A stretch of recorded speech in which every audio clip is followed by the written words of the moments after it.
Nagsisimula na si Moises sa kanyang paghihiganti sa mga sagrado at una niyang sisingilin ay si Mia Lorenzo. Pinuntahan niya ito sa mismong resort at binugbog niya ito ng gusto.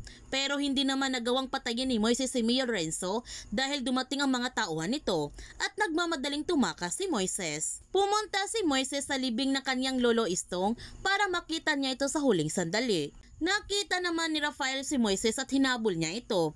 Sinabihan niya ang kanyang anak na tumigil na siya sa kanyang paghihiganti dahil ayaw niya itong makapatay siya. Dito na nga sinuntok ni Moises ang kanyang ama at sabay sabi na pinatay niya ang kanyang ina, kaya magbabayad silang lahat at tumakbo na nga palayo si Moises. Sobrang nasaktan si Rafael dahil naniniwala si Moises na siya ang pumatay kay Christine. Samantala, sa araw ng kasal nila Justin at Felicia, pumunta naman si Moises at dito na nga sisimulan ang kanyang paniningil kay Justin.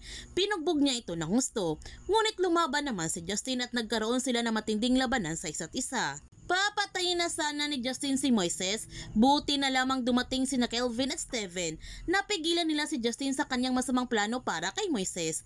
Hinulid din nila ito at binugbog ito ng gusto ni Moises. Magkakaroon na nga ng matinding kaguluhan dahil malalaman naman ni Jaime ang pag-traitor sa kanya ni Divine at siyang tumutulong sa kanila ni Rafael at Eleazar.